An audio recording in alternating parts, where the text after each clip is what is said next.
nasceu no dia 12 de setembro de 1948, em Santiago, Rio Grande do Sul.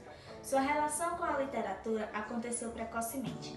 Aos 6 anos de idade, escreveu seus primeiros textos, dando início a uma vida dedicada às letras. Caio viria a ser um dos escritores mais populares e queridos da literatura brasileira. Sua linguagem e temática transgressoras, além do interesse pelo não literário, tornaram a obra do escritor atemporal. Sua produção literária passa longe dos cânones da academia e foge das regras chamadas literatura convencional. Ainda cursando o colegial, Caio teve um dos seus primeiros contos publicados, O Príncipe Sapo. E nessa mesma época, ele escreveu o seu primeiro romance, Limite Branco. Ele ingressou na Universidade Federal do Rio Grande do Sul, no curso de Letras e Artes Dramáticas, porém ele não concluiu nenhum. Em São Paulo e depois no Rio de Janeiro, ele trabalhou em algumas revistas, como Veja, Manchete e Pais e Filhos. E em 1971 ele regressou para Porto Alegre, onde ele continuou trabalhando no jornal, só que foi no jornal Zero Hora, que era um jornal local, e foi um jornal que ele manteve uma relação duradoura no restante da vida. Durante o período como jornalismo, Caio ele nunca deixou a literatura de mão. Pelo contrário, ele tinha um grande apreço ao seu trabalho como escritor. E é tanto que em algumas de suas cartas, algumas de seus amigos íntimos que ele enviava, como para José Márcio, ele relatou que ele abandonaria tudo e iria pedir demissão de todos os seus empregos, caso realmente percebesse que a literatura não estava sendo valorizada. E em 1973 ele faz uma viagem para a Europa e logo em 1974, ele retorna ao Brasil, onde ele vai viver até o final da sua vida, fazendo obras simplesmente incríveis e contribuindo para a nossa literatura brasileira. Caio, ele tinha o Sol em Virgem e o Ascendente em Libra. Ele era muito ligado a essas coisas de astrologia. E às 8h17 de um domingo em Porto Alegre, no dia 25 de fevereiro de 1996, ele veio a óbito, vítima de HIV, mas ele deixou um grande legado aí para a população brasileira. E agora irei falar 5 curiosidades de Caio Fernando Abreu. A primeira curiosidade é que ele gostava de escrever com fundos musicais, para ficar mais engajado em suas obras. Ele chamava isso de coreografia verbal. A segunda foi que seu sonho sempre foi ser apenas escritor. Ele conseguiu, mas conseguiu 4 anos antes de morrer. Terceiro, muitos de seus livros eram feitos através de cartas que ele mandava e um diário que ele escrevia. 4. Caio costumava definir-se como um autor que procurava seus personagens. Ele já trabalhou em vários bicos para poder se sustentar. 5. Há quem diga que sua vida era cinematográfica e um pouco estranho. Caio morava no centro, em um apartamento que dentro era cor-de-rosa. Ele dividia esse apartamento com algumas outras pessoas. Uma delas dormia no banheiro com uma cobra. Ele também ganhou 3 prêmios. Foi o Prêmio Jabuti de Literatura. Foi os livros Ovelhas Negras, Os Dragões Não Conhecem o Paraíso e O Triângulo das Águas. Pela revista Isto É, o livro Morangos Mofados foi eleito como o melhor livro de autoria de Caio. O nome da sua primeira obra romântica é Limite Branco, que ele lançou quando tinha 19 anos. E essa obra ela é muito marcada pela verdade pessoal, onde a gente consegue perceber as referências autobiográficas, que ele fala um pouco sobre a vida pessoal também, enfim. A história ela conta sobre um jovem que se chama Maurício e tem um emocional muito atormentado, que vive numa ambiguidade sexual e representa o medo de se tornar adulto, porque para ele crescer é muito doloroso. E todos os dramas vividos pelo personagem narrado na década de 60, que foi um período muito difícil, marcado pela ditadura. E é isso, o livro ele é muito indicado para quem também acredita que virar adulto é um choque muito grande entre focar no futuro e não poder abandonar o passado, nunca tendo certeza do caminho que pode tomar. Bom, vou falar sobre Morangos Mofados, que é a autoria de Caio Fernando de Abreu. Ela foi publicada no ano de 1982. É um livro de contos onde Caio retrata o estranhamento, a dor, solidão e o sentimento de marginalização.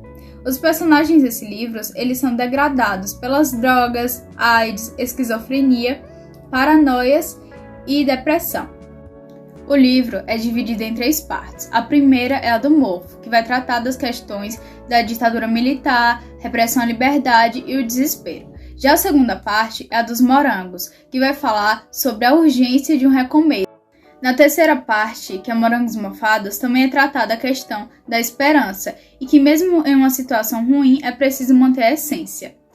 O livro também traz a questão da homossexualidade de uma forma clara e aberta, conto Sargento Garcia. Então percebe que essa obra é extremamente realista e traz a incerteza e a agonia das pessoas vividas naquela época. Eu vou falar sobre o conto Mel e Girassóis, do autor Caio Fernando de Abreu, que foi publicado em 1988. A obra possui um cenário tropical que alicerce uma profunda análise reflexiva sobre a condição humana. No conto é relatado sobre um homem e uma mulher, tão diferentes, mas tão iguais, que possuem um encontro tão casual que se fosse planejado não seria a mesma coisa. A relação do dourado manifestada como uma cor quente na obra se associa à imagem do mel e à do girassol, carregando assim um enorme peso simbólico no conto. O que existe na obra não são histórias lineares, mas sim a revelação de um universo entre o acúmulo de gestos e vozes, atitudes e paixões. Nesse caso, Caio manifesta em letras nossas questões humanas tribais, mas ainda assim dependente da nossa profunda subjetividade. A peça teatral de Caio Fernando de Abreu, A Maldição do Val Negro, conta a história de uma jovem que morava em Cáceres, no castelo do seu tio. Ela era órfã e ela se apaixonou por um rapaz de uma vila, um rapaz pobre que não era da mesma doutrina do seu tio. E por isso ela foi expulsa do castelo. E quando ela foi expulsa, ela descobriu que o padrasto e a governanta escondiam um segredo que poderia mudar a vida dela, só que eles nunca tinham contado. Então, quando ela saiu do castelo e foi acolhida por um grupo de ciganos, ela foi descobrindo o seu passado e foi descobrindo tudo que o tio dela e a governanta faziam contra ela. Além dela também ter feito a descoberta de que o tio dela tinha jogado uma suposta maldição contra ela. E a história se desenrola tentando se desfazer dessa maldição. A história é bastante melodramática e é aquelas histórias que tem muito sofrimento durante ela e no final tem o final feliz tão desejado. A história, bastante melodramática, aconteceu no ano de 1834, quando era bastante comum esses tipos de história, que foi quando aconteceu. Agora, a história foi escrita e virou uma peça de teatro já nos meados de 1980, por aí. Não se tem uma data certa de quando ela foi escrita. Dizem que demorou bastante tempo para ela ser escrita e teve a colaboração de muitos autores. Só que outras pessoas já dizem que foi uma obra que ele fez escondida. Então não se tem dados bem específicos sobre isso. Porém, já tem a contribuição de certeza de um autor, Luiz Arthur Nunes, que não é bem um autor. Ele encena, só que também teve sua contribuição, segundo o próprio Caio, teve sua contribuição mudando algumas coisas da história que ele achava mais interessante.